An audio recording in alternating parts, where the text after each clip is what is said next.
Startups get the party, startups get the party started. Startups get the party, startups get the party started. You want tech and tacos, tacos and tech, you know we got it, eh? Startups get the party, startups get the party started. Startups get the party, startups get the party started. Startups get the party, startups get the party started. You want tech and tacos, tacos and tech, you know we got it, eh?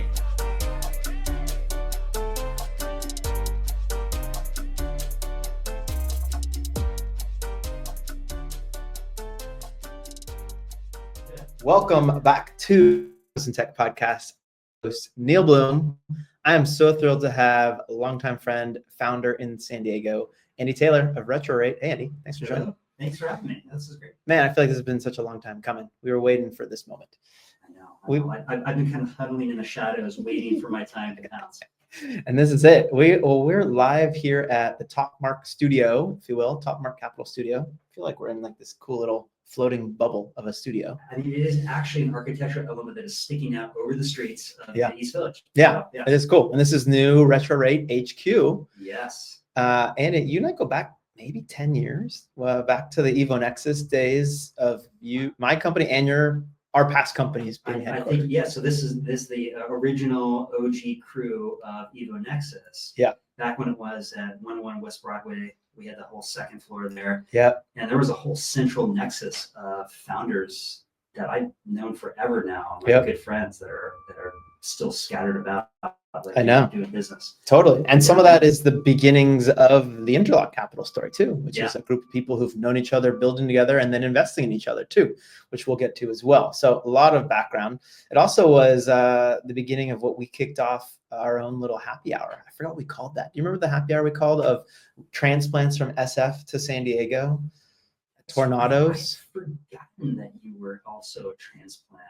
I wasn't actually an SF transplant, like directly from San Diego. Okay. I did LA to San Diego was mine, but Okay, lived in yeah. SF twice.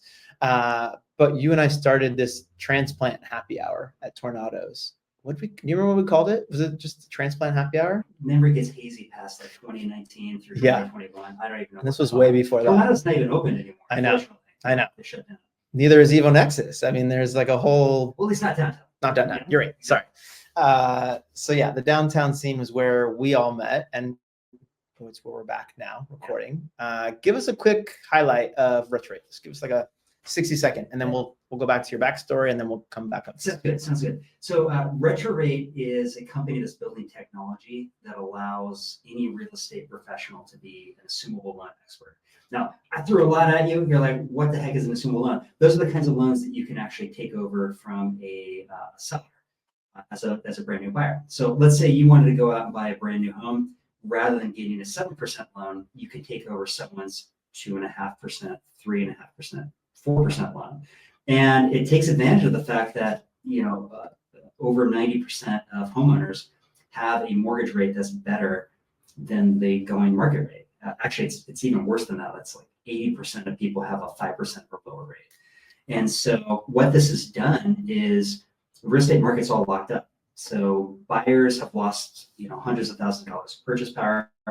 Sellers aren't able to sort of move even laterally into the same home because they get less home than what they're selling their current home for. Real estate agents are hurting because transaction volumes are the lowest it's been since 1984. So the whole market's locked up. And so the genesis for this idea was really, as I started to watch rates, drive up when I was working, at Credit Karma, which is my last gig. And I was thinking, what the heck are people going to do? How is this whole market going to get unstuck? Mm-hmm. And, after I left Credit Karma, I started to like really dive into it because I'd never even heard of it. I thought it was novel, that some new concept that in all my illustrious real estate career, I'd never heard of this thing called assumable loan. And it's just like dark lost art that nobody knows about anymore. So that's ultimately, the genesis for this. Amazing. All right, we're going to dive into even deeper genesis and what's the current state, because getting markets unstuck has there's a lot of prevalence in a lot of different worlds. I mean, startup world, like everywhere needs liquidity these days, that's for sure. So we're going to dive into that. But you specifically have built a long career in real estate tech, prop tech. Yeah. You've heard every term every 5 to 10 years as it changes. Yeah. How'd you go from gaming to prop tech, real estate tech? Gaming. Oh gosh. So yeah, I loved being an engineer, but largely it wasn't that I really particularly liked to program in C, C++. It was more that I just liked to build things. Mm-hmm. And the funny thing is, like, way back when, my dad's a contractor, so I sort of grew up on the job site building homes. And I remember you start off day one and you're digging trenches. You're like, I need a 1-foot-1 trench from the house all the way out to the street because we're going to put some lines in it. And then eventually you start to frame. Then eventually maybe you're doing a little bit of carpentry and electrical work. I only realized that I had this connection fast forward once I had joined Redfin. So I left electronic arts. I went to business school, got my MBA, jumped into Apple. Was at Apple for a couple of years. Interestingly, I was there the year before and the year after the iPhone was released. And I worked on some iPhone features that I didn't even realize were going to the iPhone because none of us knew that the iPhone was coming out. Really? Yeah. Well, I was in photo products, so I worked on iPhoto. Again, I studied computer science and photography, so it was kind of the perfect fit, like the technical with the artistry. And we were working on some automatic photo categorization well before AI was really a thing. Yeah. And it was largely to kind of detect people. And so a lot of, if you ever go into your phone and it has a list of here's all photos of your mom or your sister or whatever. That's some of the early tech that we worked on. Cool. And I had no idea that it was going in. I was like, why would you ever need to automatically categorize photos? Like, you got 15 photos. Yeah. But in a world where basically you can take 30,000 photos in a year, then it actually made sense. So left Apple and went to go into the startup world because I thought to myself, if I've lived in the Silicon Valley and I've only ever worked for Electronic Arts and Apple, big megacorps, I could never really say that I had the true startup experience. So I found my way eventually to Redfin.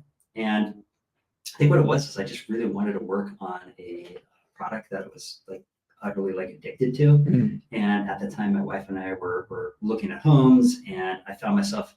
I think I went into my history on my web browser and just looked and said, where did I spend all my time? That's Redfin. So I sent them. At the time, Redfin didn't have a job site. I just sent them an email to try to figure it out. It was jobs at, careers at, BCC'd them all, and eventually got an invitation to come interview. And so I was in there from 2009 to 2015 and started out as a lowly product manager. Took a pay cut and salary cut, to go work for him. And at the end of the day, I ended up being director of product and kind of running a big team between Seattle and San Francisco.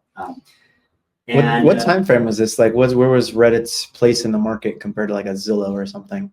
So Redfin was basically in this world where it's a funny genesis story between Redfin, Zillow, and Trulia. Yeah. It turns out that all three of those companies were founded by roommates of one another No in way. Seattle.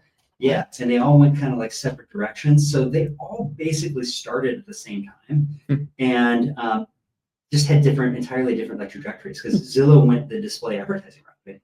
Effectively, if you go to Zillow and you type in 92104, that's the zip code for South Park, right?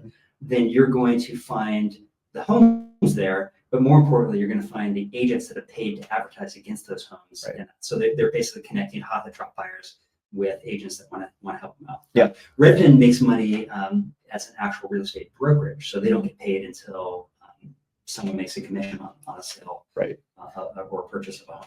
Okay. Was that the original business model when you joined? That was the plan, to be the agent?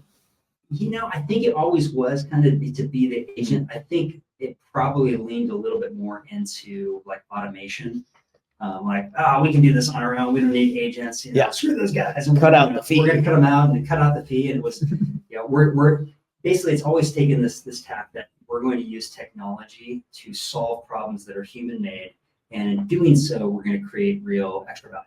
Yeah. And one of the initial premises of the company was, we can give you back a rebate because we've saved so much money. We don't need it. It was a nice marketing gimmick. Now that turned out not to be the best marketing pitch for the long run, because then everyone can brand us as like a discount brokerage, and Right. that had long-term effects. But overall, it's always been a very tech-forward, traditional brokerage. Okay. In that sense. So it grew and grew, obviously. I mean, it is a major player, obviously. Yeah. And even during, I'm guessing, your time frame there, you saw it rise. Yeah, I mean, I think I was employee 115 at the company, something right about there. And little in fact, we were actually in San Francisco at the time. So even though Redfin is Seattle-based, most of the consumer-facing development took place in SF.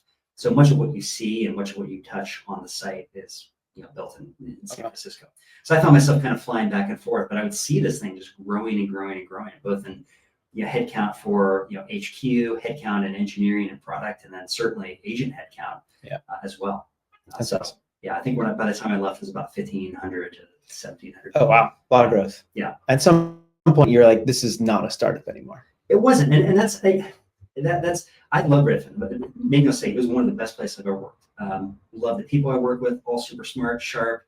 I always call it contrarian but not competitive, because we're trying to shake up an industry. I loved that we're in this position to be troublemakers in the industry, and that we knew we were doing right by how loud people would scream that, oh, I can't believe you're doing that.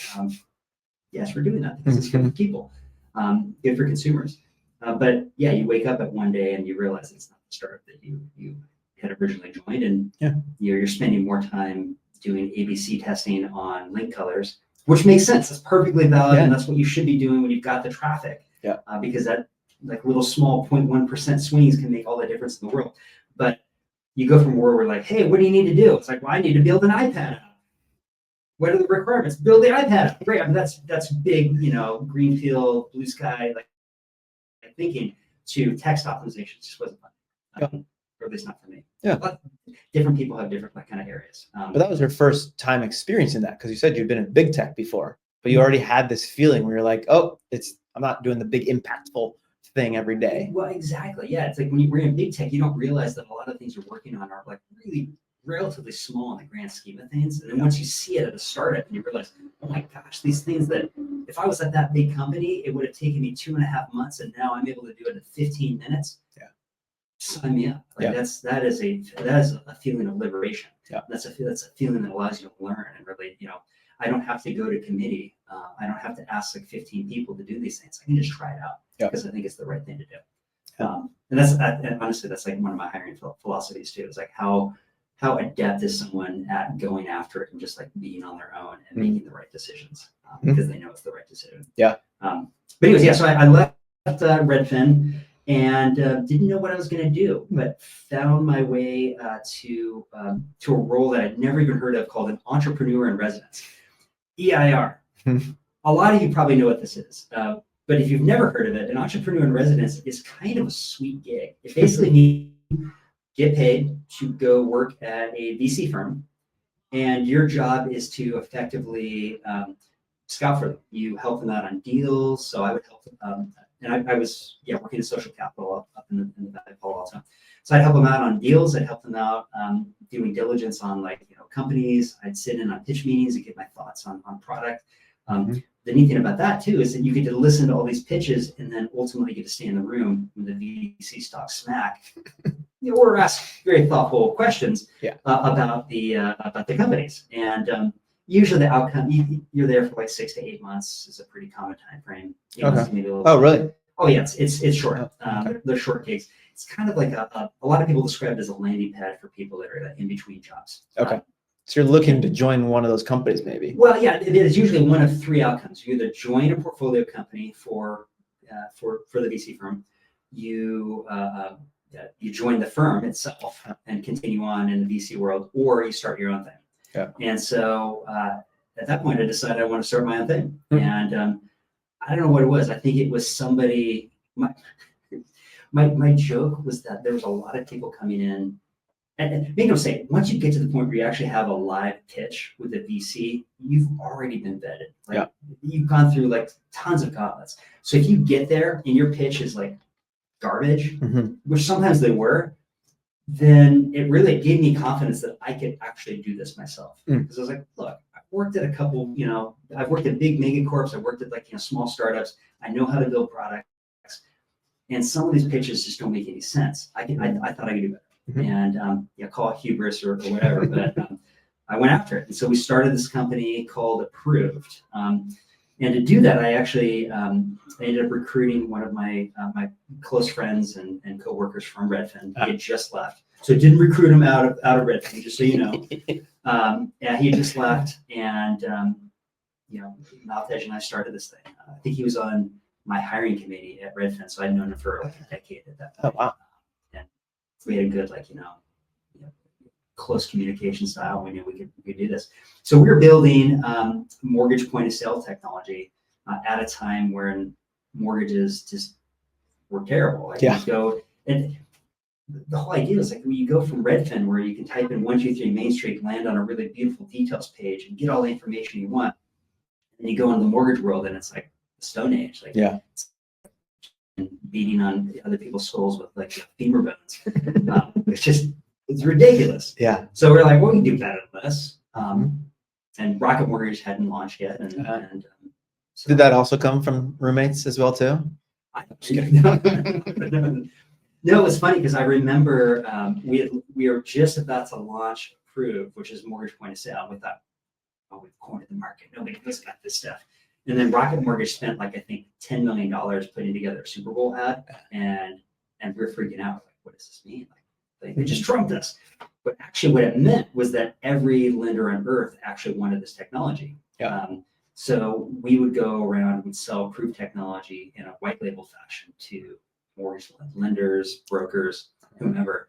Anyone who didn't want a really crummy experience for the consumers would use Approved.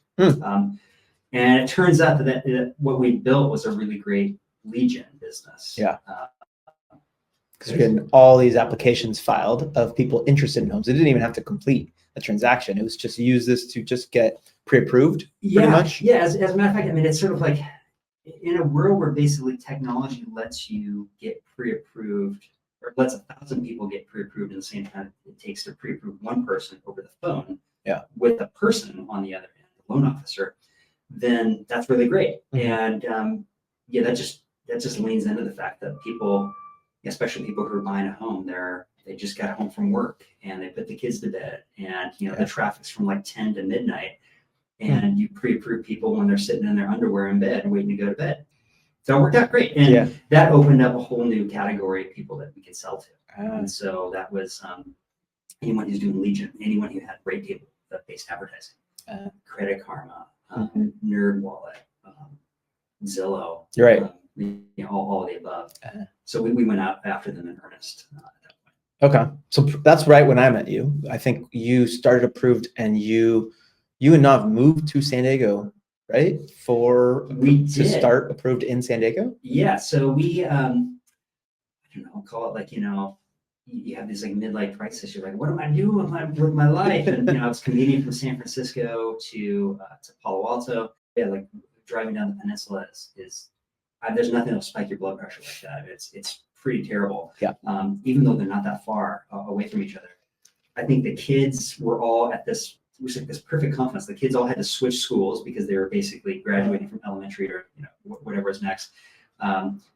My wife's company had just been acquired, so she was free agent. Kind of. I had just left Redfin, and I was working as a EIR at Social Capital, and so I was a free agent. And we said, what are we going to do? We thought about moving to doing something crazy, like let's go move to Australia or Argentina or take a sabbatical somewhere. I was starting this company though, and I wanted to be, within sort of flying distance of the major funding centers. And you got to keep in mind, this is 2015. So this is all pre-COVID, pre-remote work, the prevalence of like cameras and this, it just didn't exist. So the infrastructure wasn't there. So you really had to be present in many instances. So we decided to come back out. So I'm originally from San Diego, born and raised, and left for the Bay Area for college and went to Stanford and then Berkeley afterwards for grad school, and thought I was going to be there for the rest of my life. And when it came time to kind of figure out really truly where do I want to be, I really wanted to be in San Diego. And so at the time, I didn't know really anything about it. I grew up in my little neighborhood and not really experimented much. And I think I Googled neighborhoods in San Diego that are like San Francisco. And really seriously. And I got a result from like Airbnb. They had those like neighborhood pages at the time, and they were highlighting South Park and North Park. And so I went on to Craigslist. It's all within an hour, right? Yeah. I went on to Craigslist because that's where you still found apartments for rent. It's not where you go now. Found a place that had a open house for Friday. This is 2 days later.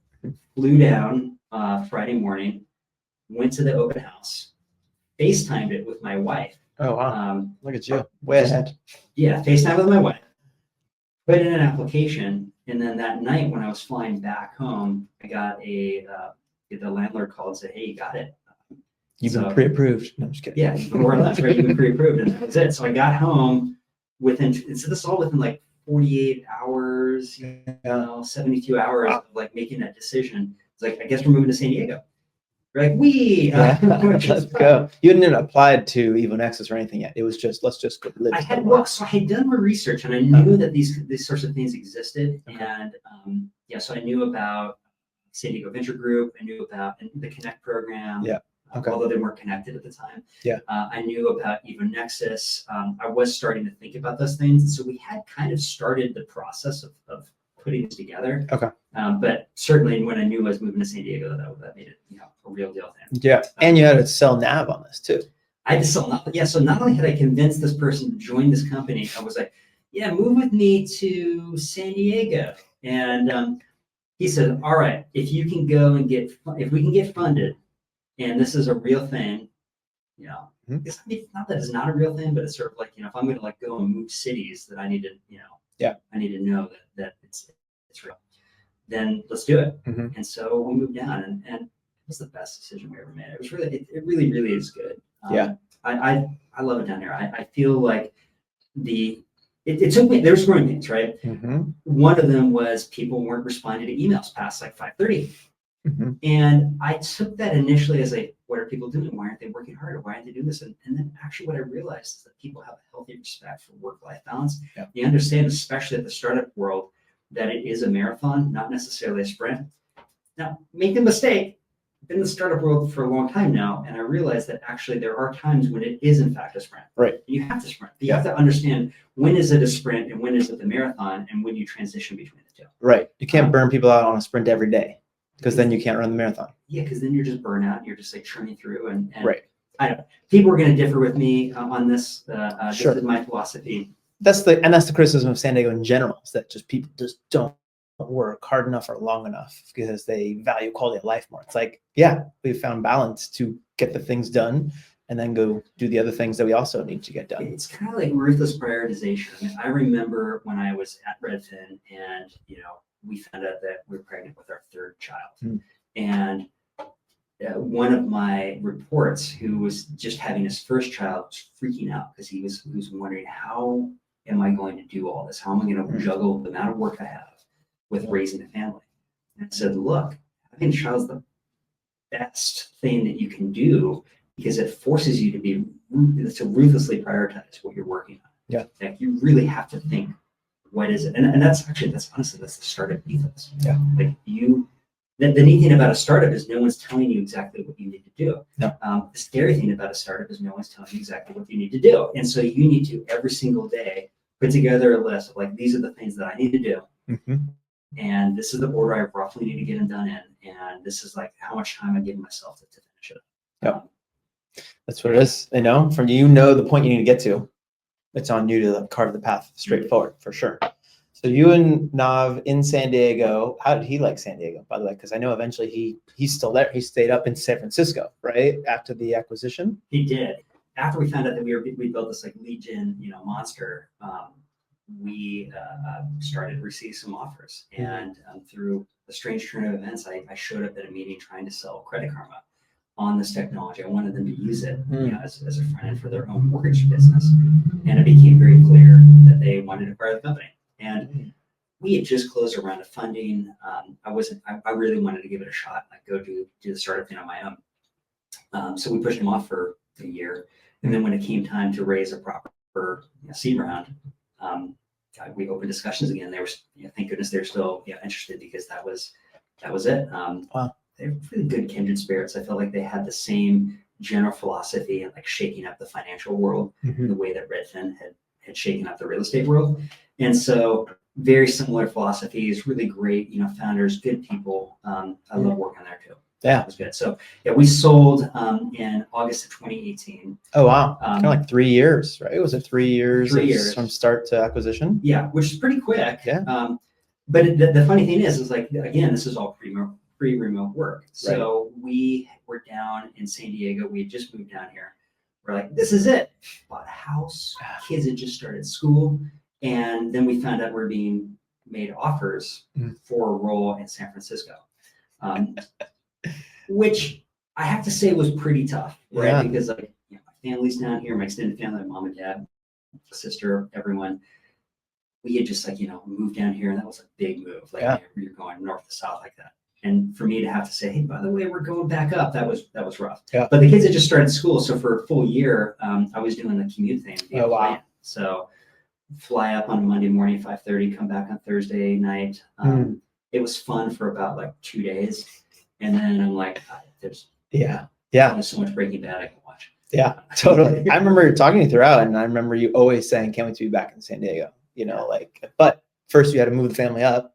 You had to be at Credit Karma. Yeah. For how long did you end up being in Credit Karma then? I was there for 4 years. Oh, wow. Was it a 4-year earnout? Like, was that kind of the plan when they acquired you? Yeah. I mean, usually it's not uncommon for, acquisitions to be like, 50% or some percentage of it is in cash, and the other 50% is vested. And so they'll take the equity that you had that was sort of unvested from the startup, turn that into company equity, the company that's acquiring you, and then that gets reset. And the whole Silicon Valley works in that standard 4-year vesting cycle, 1-year cliff. The rest of the 3 years is usually monthly or quarterly vesting.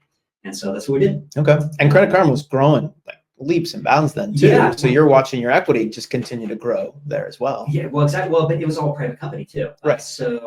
We watched them grow. I think so. We went from a 10-person startup here in San Diego. We got acquired, and everyone but one went up with us. And we joined Credit Karma. Actually, most of them are still there, which is great. Yeah. I think that's speaking volumes to like how good a company Credit Karma is. And we were there for 4 years, and after year 2, it was announced that they were being acquired by Intuit. So we went from a 10-person startup to a 1,500-person like Series A-ish, B-ish kind of feeling company, even though they were beyond that, to a big 30,000-person like public megacorp. Yeah. It was and it was great. I mean, I think it was the right move. Thank God they didn't try to go public like right during COVID. That would have been disastrous. Intuit was very good in the deal. They still continue to honor the terms of the offer. Great leadership team there too. They did a good job of like integrating that in. So another company that has this big San Diego presence, Intuit, which has a huge San Diego office. Absolutely. Well, that's where TurboTax is, right down here in San Diego. Yeah. Acquired by Intuit in like the early 90s. I don't think I realized that was an acquisition too. Yeah, TurboTax was its own company, started by 2 people in San Diego, and I think in the 80s maybe, and acquired in 91, 92, or 93. Where are those 2 people, and why aren't they LPs in Interlock? That's what I'm. That's the question to ask for sure. We're working on it. We'll get them on. Anyone here, early listeners, come join the pod and let's talk about it for sure. I love that. Yeah, that's the TurboTax mafia, right? Yeah, and they're one of like the original like design thinking companies, right? They have this hardcore like pro design principles that you see a lot of people spin out of the TurboTax group, who are just like experts at product design. Well, I think this is my philosophy. If you can take any sort of design ethos, good customer experience, and apply it to a really shitty experience, then you've got yourself a winner. True. Right? So mortgages, real estate, yeah, finances, like trust and will. I mean, things that otherwise don't have any sort of front end or like terrible experiences. Yeah. These are things that are like great startup opportunities. True. Yeah. Generally expensive. And so you, while at Credit Karma and during this acquisition, I remember you kind of going into like their new products or ventures area. So you were starting to look at a wider range of stuff within. Yes. So I joined Credit Karma as the general manager of the mortgage team, which is called the home team. So don't want to call it home because people are like the homepage. You're like, no. It was the Yeah. mortgage vertical. Basically, Okay. we're doing rate table based advertising to Credit Karma's 150 million members, and then we would connect them with top 25 lenders across the country that could do right by them based on what they were. And I know a lot of you probably use LendingTree. You go, you put your information in, you hit go, and then like literally your phone explodes. Yeah. Because there's so many different offers that hit you up, and like they're not vetted. They're just it's Right. just Spam. yeah, it's spam. And so what we did is we're like, well, let's use technology, like the approved technology, to do a one-to-one match. And so that's the difference, right? I'm not on Tinder. I'm on Match.com because I want you to go out, go on that date, get married, have kids. Like it's a long-term relationship, right? Because like we get paid a relationship if we make a financial match. Yeah. That made sense. And the incentives are better aligned there. Exactly. Yeah. I eventually did also take over a what we call like the new ventures sort of group, and it was basically let's look at other startups in the space that were either like potential acquisition targets for Credit Karma into it, or could be what happens is like as you grow to be a bigger company, you face the classic innovator's dilemma, right? We grew the mortgage vertical from like 4 million to 100 million. And once you're at 100 million, like annual run rate, something that's spinning off $4 million doesn't look as interesting. Yeah. But you want to always sort of keep it in the back of your mind that this $4 million could be the next $100 million. So how do you do that? Well, you have a whole team that's job it is to basically project out and try to read the tea leaves and figure out the future. Amazing. So that's what our team did. Smart to even start that as a private company. I thought so. Yeah. I think it was very, very. I think I even met some of your colleagues because we did some deal review of other proptech stuff within Interlock with you and some other Credit Karma people. Fantastic. Yeah. So thanks for bringing them into the fold. All right. So this is what an experience to go from big tech, VC, and then startup, back to big tech again. Yes. What powers you to want to go do the next thing, like start all over again? That's the question I ask every day when I wake up in the morning. Why am I doing this again? Because like the first time you go, you start something, you don't know what you don't know. You don't know like the slog that you're going to get in. Like, yes, there's a freedom to it, but like it's also like, what is a Credit Karma? I had a team of 15 people whose job it was to like market the things, and build all the assets, and get it on social media, and handle SMS marketing. And now I'm just kind of doing it on my own, and you sort of forget how much like resources and support you had. Second time you don't forget that, that it's out there, and how much hard work is going to be. And so there's a little bit of like insanity I think that's involved in starting companies. Starting companies is a completely irrational thing. Like totally, the most likely outcome is going to zero. Just statistically, the most likely outcome is to go to zero. So you don't do it because you think you're going to chase fame and fortune. You do it because it's something you want to do, you feel passionately about. And so that's certainly the case with RetroRate, which we started. And again, the genesis for that was it was just something I'd never heard of before. And now you fast forward, like if I started in 2009, so it's been 16 years that I've been real estate tech. And hearing about a brand new concept that you've never heard about is kind of cool. Like it's like you're in Harry Potter and you discover this new spell. And you're like, oh no, Voldemort's in there. Like, you don't know. Like, well, what is this? Let's go explore this area.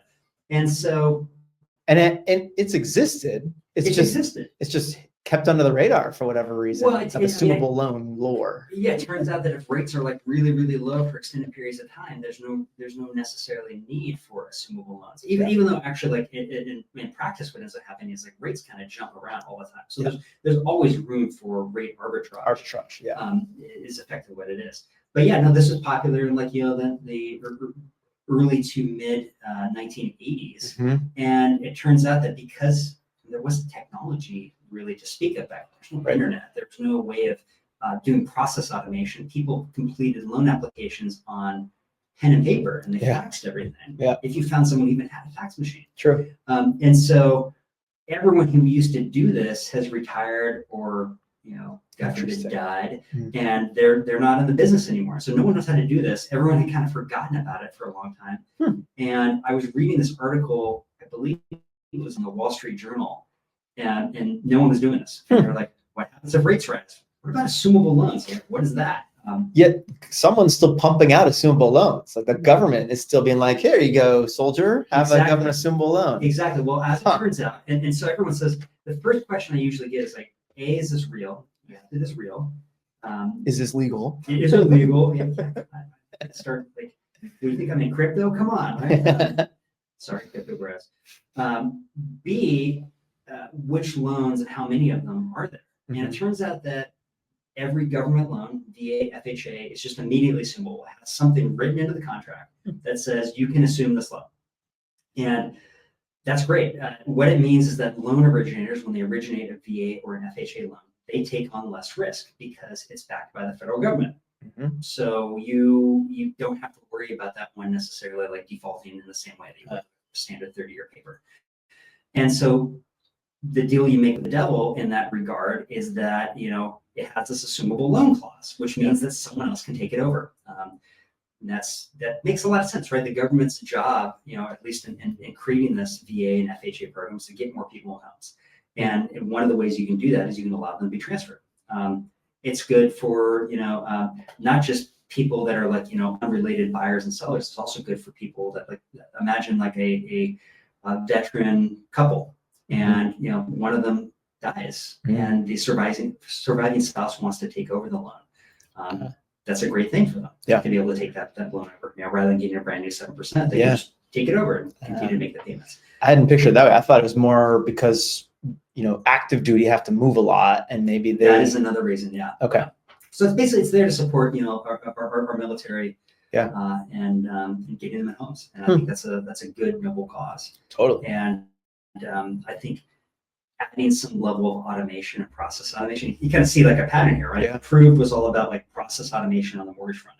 This is all about how do we apply process automation to the mortgage assumable space so that more people can take advantage of this thing. Yeah. And it's, you know, it's an interesting problem because it's also a problem that people don't know they even have. They don't know that assumable loans even exist. Right. But assumable loans are growing about 140% year over year in terms of like transaction volume. Oh, wow.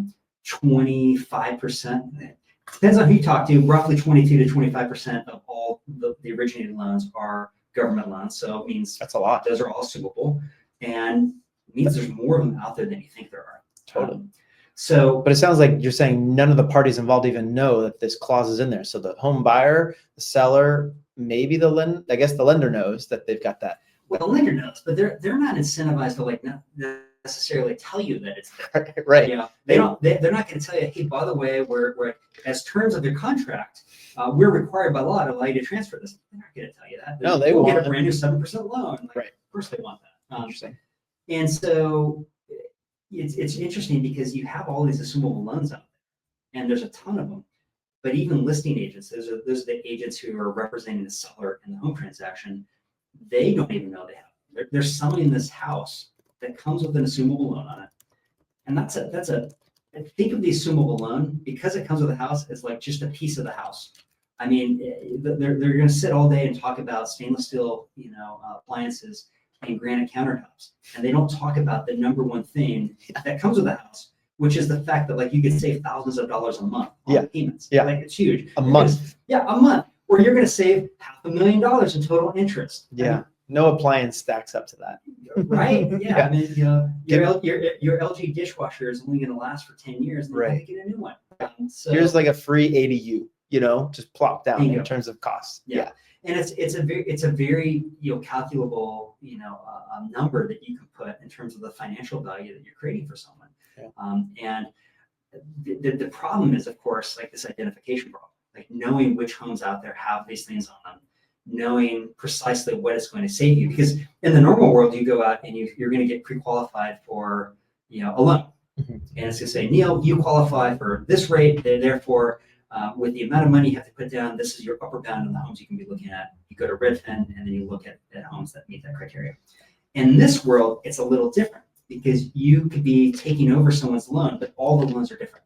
Like they all originated in different days, meaning they have different terms, the different terms remaining. They have different rates. Even homes that are like side by side by exactly the same person can have vastly different rates. What their credit score at that point influences it. So there's so many different things. So you go, you apply, and you're looking for these homes. They have these different, rates on them and these different, loan terms. And you have to kind of flip the search process on its head in order to kind of find these things. And so that's what we're doing at RetroRate. Is we started out first and foremost by just trying to build, the world's best corpus of assumable loan information.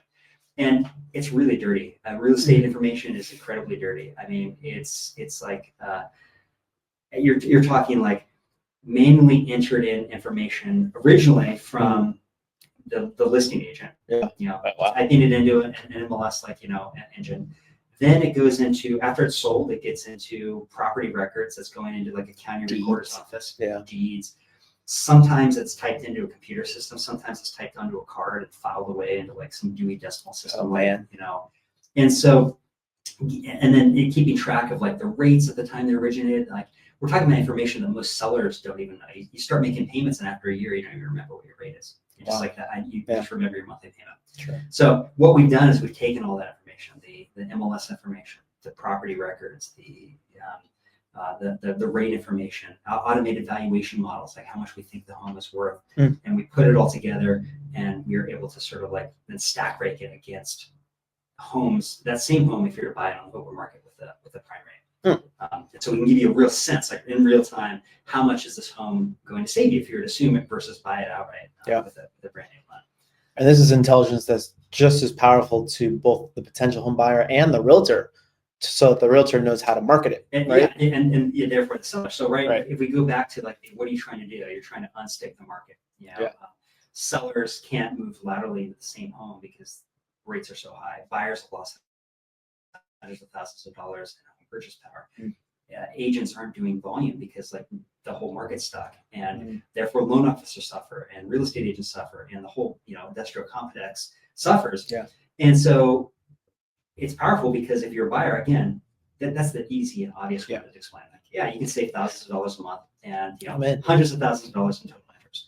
For sellers, you can sell your home for more. And as a matter of fact, in practice, what we're seeing is that you'll put, let's say you put your house on the market for $500,000, and you are expecting $500,000 offers, but the homes that are getting assumable offers on them are seeing 50 to 100K, bigger offers. And what ends up happening is basically there's the price that you're going to get, but if you're a seller and you're actually selling this other piece of the puzzle, aka this loan, then you should be compensated for that.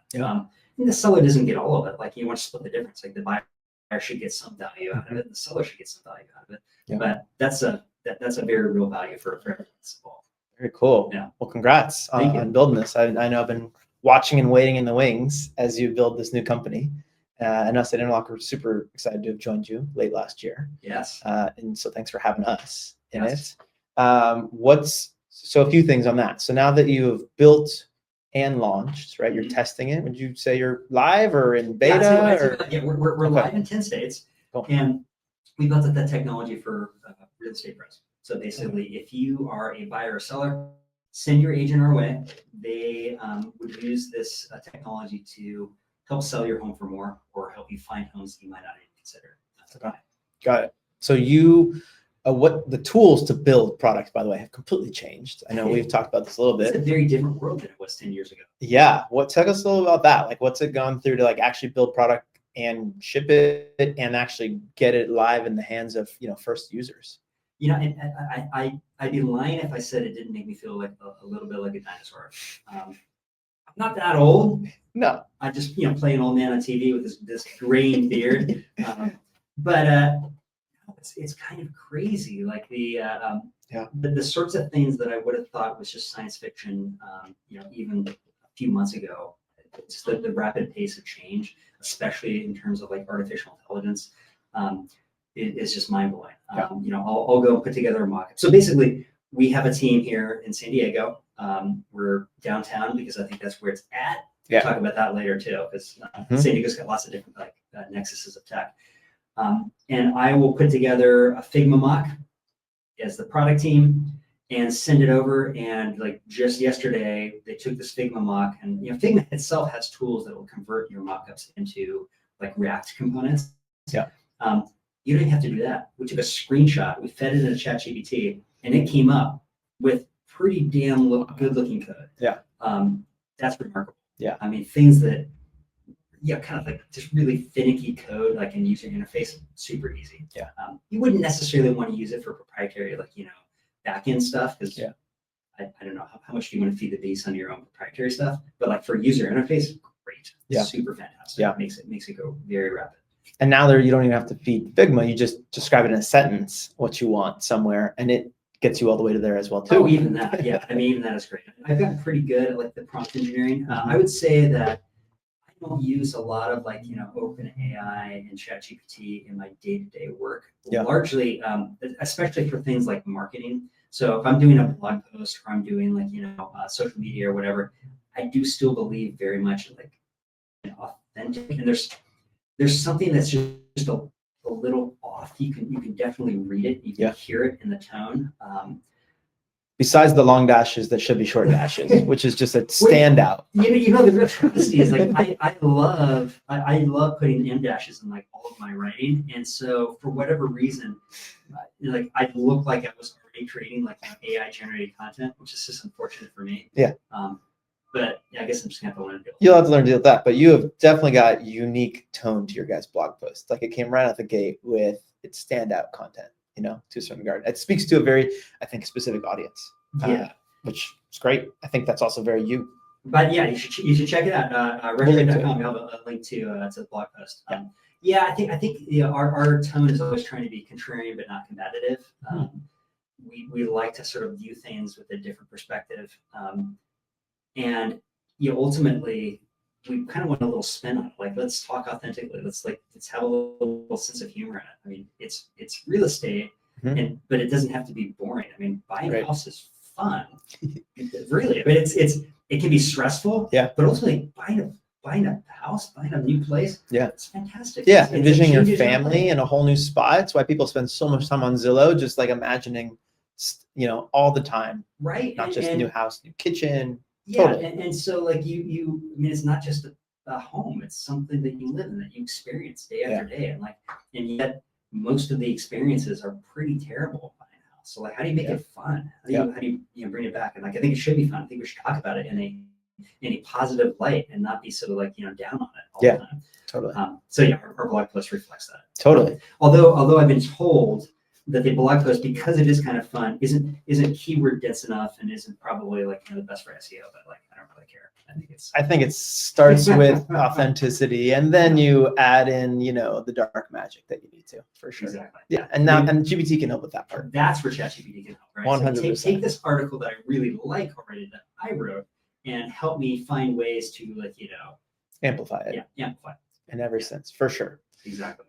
You mentioned the San Diego tech scene a little bit. So I know you've got, in the day and age post-COVID, it feels like you build a company everywhere. Yeah. Why, and what's the feeling within your own company, being a San Diego company? And tell us about, being in a hub of other startups that you're building. Yeah, I mean, I think I mentioned it, I alluded to it at least a little bit. San Diego is such a collaborative space. I'm not saying that other spaces aren't like this. I don't say this to the detriment of any other community, but you come into San Diego and everyone seems to know everyone else. Even though it's like sort of, I would say like at least like medium largest at this point. Yeah. Everyone seems to know each other.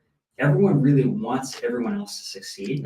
And they're just so giving of their time and helpful in that way, in a way that you don't necessarily see that, at least I didn't see it in San Francisco. Maybe this gives more like in San Francisco, but I just think it's a very collaborative spot because we're not just trying to like support each other. We're trying to support San Diego itself as a technology center. And I love that. I would say San Diego is like really spread out. San Francisco has the advantage, like it's 7 miles by 7 miles, 7 by 7. Yeah. San Diego is like, it stretches from, it's like from Tijuana basically to Oceanside. To like Borrego Springs. Yeah, to Borrego Springs. And it's just like, it used to be that there was like really 3 major centers. So I'd say downtown, this is like 2015. It was downtown, it was like the Sereno Valley area, and then probably like Carlsbad, Encinitas. So those are the 3 big sort of hubs. I'm generalizing here. And it was funny, like you try to like hire someone from like Encinitas. I remember this like from the last company, like, hey, where are you working? Encinitas. Great. Well, we're downtown. Oh, sorry, non-startup. No one would come down, which is wild to me because like this is the only real place where there's like an actual like a density of public transportation, you hop on the trolley and or the buses. And by the way, for people who don't like trolley and buses that live in San Diego, like I'm coming from San Francisco, man. Like I've seen some things on the Mission 14 bus. Ooh. Mission 14 bus has its own Yelp page. Like you should go look. It's 1 star. It's all kinds of like real life. Yeah. San Diego, I eat a hamburger off the floor of the bus. I swear to God, it's the cleanest, nicest public transportation system I've ever seen. Yeah, and now the trolley goes up to UTC area, which is kind of a new hub in its own regard, where a lot of I think downtown moved to UTC to a certain regard. Yeah, I think COVID was not good to most urban centers. Yeah. And San Diego recovered faster than a lot of other urban centers. Yeah. And you still see it, but it's still recovering. Yeah. But that's one of the reasons why we set up shop here downtown East Village. It's really great. Like we're only like a few blocks from the ballpark. You could probably see it from here looking out the window. And at least the Coronado Bridge right behind you. Yep. Yeah. And basically there will be days when they're having their day games and we'll ship some code and we'll hear the cheering fans from down the street. We're like, yeah, we shipped it. That's awesome. And I love that we have this mutual feeling of bringing back the hub, that was not just EvoNexus downtown, because that was definitely dozens of companies, but every building next door also had a few different companies in it and would converge. So I know we want to make that happen again. And you're doing it by housing yourself in a place that's got, I think, 5 or 6 companies at various times, right? Yeah, it's true. Yeah, we've got Topmark, Mike Nicoletti and Jason.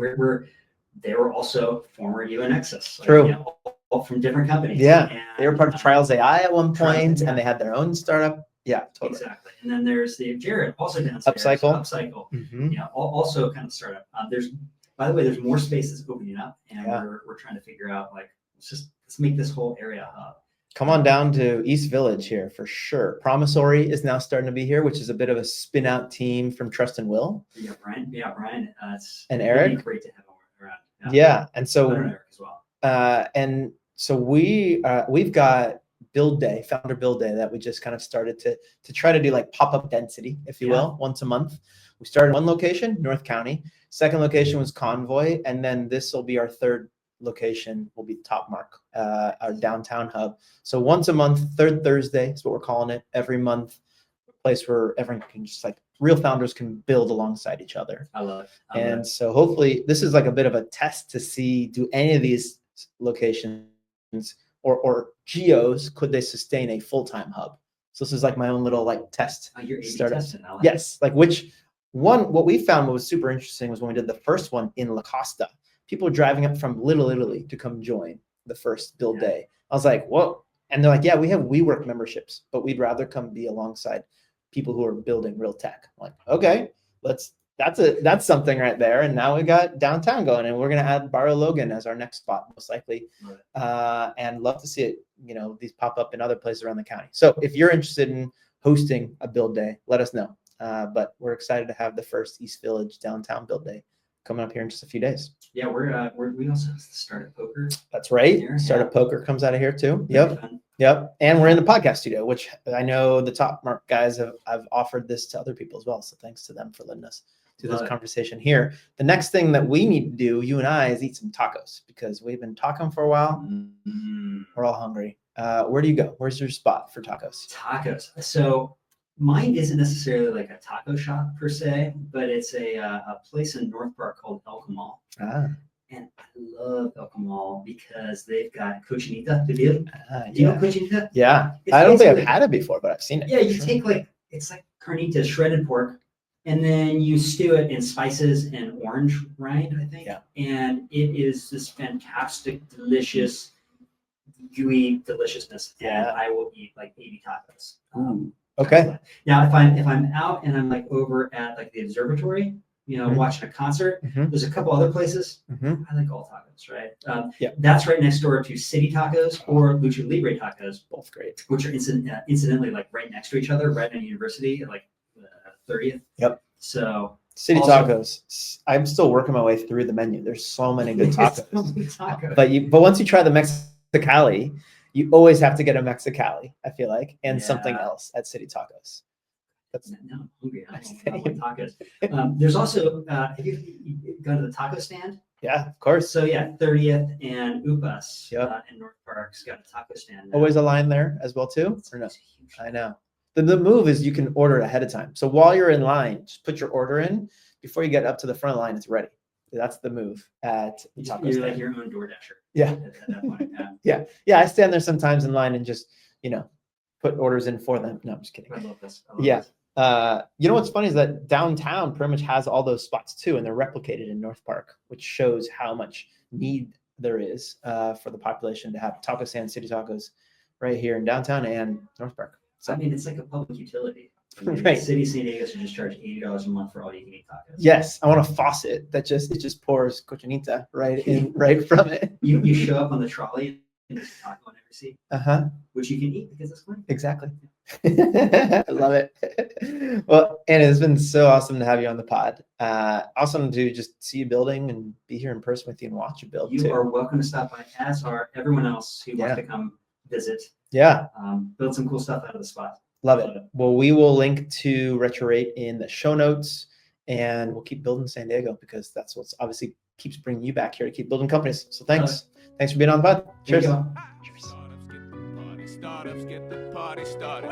Startups get the party. Startups get the party started. You want tech and tacos, tacos and tech. You know we got tacos and tech is on smash. For the green guacamole. Keep accountants counting beans. Contador cuentan frijoles. Founders trying to raise some queso. La vida San Diego. School of rappy, rapping fire. Tortillas round jalapenos. In these modern times of craft beer and coffee. My coding yoga posse. Fold the body, origami. We be surfing Coronado. Eating tacos el gordo. The taco stand in puesto. Lucha libre and sombrero. Gotta shout out Tecos Daniels by the ocean. Watch the sunset. La Jolla shows. Entrepreneurs trying to get funded. When San Diego Startup Week is popping in the summer. Oceanside to Tijuana. ST be full of hustlers. From couch surfing to penthouses right on the beach. Tech leaders who believe stars are within reach. We interviewing founders who be shooting for the moon. Hashtag SD Techos with your host, Neal Bloom. Come on! Startups get the party. Startups get the party started. Startups get the party. Startups get the party started.